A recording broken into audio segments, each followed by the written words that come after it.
Second year Urdu grammar में रमूज़ औक़ाफ़ हम पढ़ेंगे।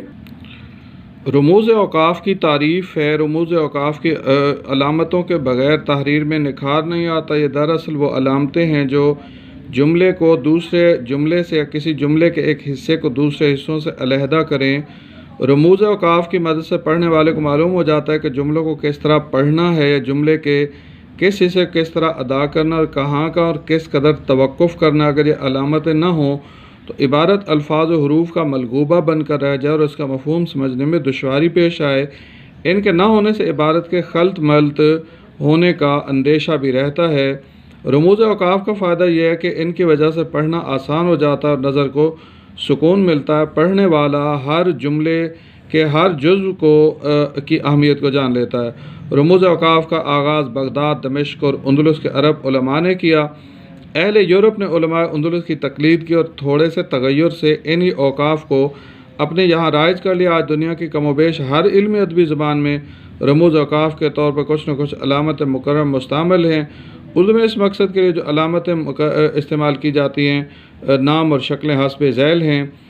सक्ता या वक्फ़ खफ़ीफ़ है, कॉमा, वक्फ़ा या निस्फ़ वक्फ़ है, सेमी कॉलन, राब्ता या वक्फ़ है, कॉलन, तफसीलिया है, कॉलन एंड डैश, ख़त्मा या वक्फ़ मुतलक, फुल स्टॉप, इस्तफ़हामिया या सवालिया क्वेश्चन मार्क, निदाइया फ़िजाइया साथ इस्तेजाबिया भी होता है, साइन ऑफ एक्सक्लेमेशन, वावेन इन्वर्टेड कॉमास, कौसैन ब्रैकेट्स और ख़त या लकीर डैश।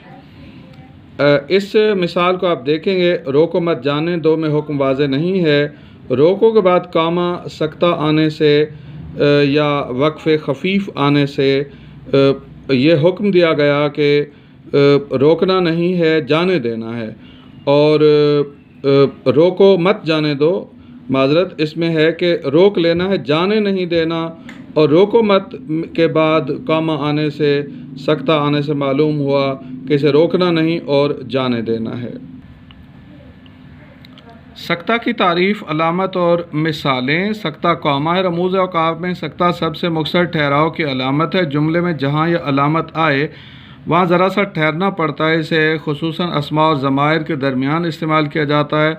अस्मा के दरमियान सक्ता की अलामत का इस्तेमाल पंजाब सक्ता, सिंध सक्ता, सरहद और बलूचिस्तान पाकिस्तान के सूबे हैं। आखिर में ख़त्मा आ जाएगा।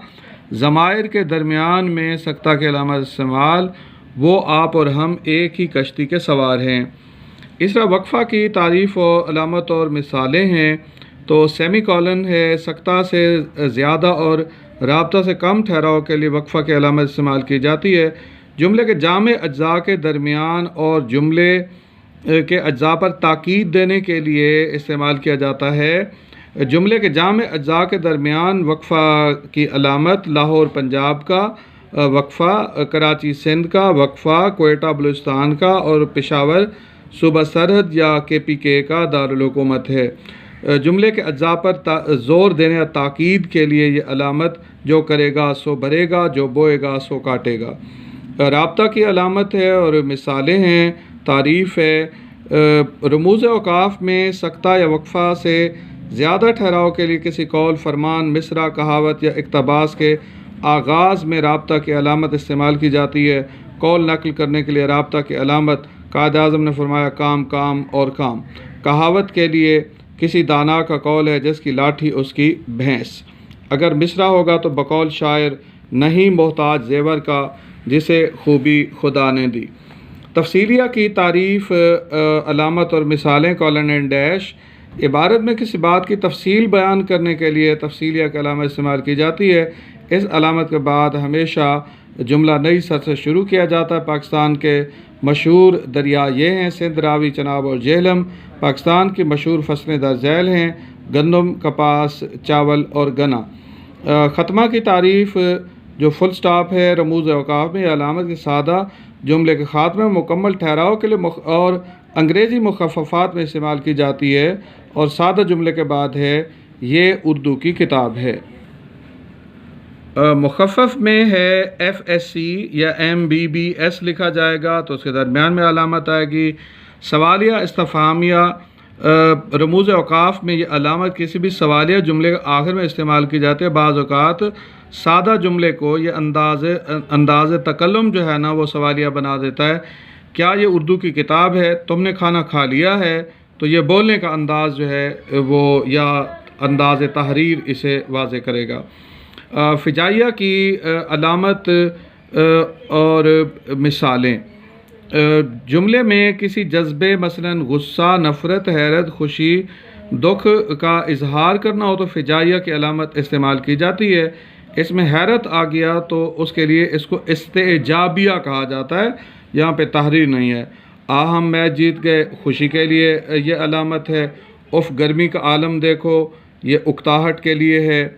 और इसी तरह अगर जुमले में किसी को पुकारना या ख़िताब मुखातिब करना मकसूद हो तो ये अलामत बतौर निदाइया आती है।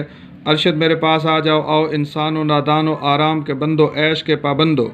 कौसैन किसी इबारत या जुमला में लफ्ज़ या जुमला मोतरज़ा के दोनों तरफ कौसैन की अलामत लगाई जाती है। इससे वो लफ्ज़ या जुमला असल इबारत से मुमताज़ हो जाता है। आज मेरे पास तुम्हारे भाई अकरम मरहूम का बेटा आया था। तो जुमले में कोई लफ्ज़ आ जाए जो वजाहती हो या जुमले में जुमला आ जाए जो वजाहती हो तो उसे कहा जाएगा लफ्ज़ मोतरज़ा या जुमला मोतरज़ा। हकीम सईद ब्रैकेट में है कौसैन में, जो हमदर्द यूनिवर्सिटी के बानी थे, अजीम इंसान थे। ख़त या डैश रमूज़ औक़ाफ़ में कौसैन की तरह लफ्ज़ या जुमला मोतरज़ा के को असल जुमला से मुमताज़ करने के लिए ख़त का इस्तेमाल भी किया जाता है। अल्लामा इकबाल खुदा उनके दर्जात बुलंद कर अजीम इंसान थे, इसमें डैश या ख़त की अलामत आ गई। और ये अलामत किसी लफ्ज़ की तशरीह के लिए लिखे गए अल्फाज के अव्वल आखिर भी आती है कि सारा बाग, पौधे, दरख्त, फूल, सब्ज़ा तबाह हो गया। तो इसकी ख़ासियत यह है कि जुमला मोतरज़ा लफ्ज़ मोतरज़ा को निकाल भी लें तो असल जुमला मुकम्मल हो। वावैन किसी कौल या इक़्तिबास को बिलावास्ता तहरीर करते वक्त वावैन की अलामत लगाई जाती है। कमर ने जवाब दिया, मैंने तो कोई नज़म तैयार नहीं की। किताब के नाम या सबक उन्वान को नुमायाँ करने के लिए वावैन की अलामत इस्तेमाल की जाती है। अहमद नदीम कासमी का अफसाना सिफारिश अलामत है। अफसानवी मजमूए फिर अलामत है, कपास का फूल से लिया गया है।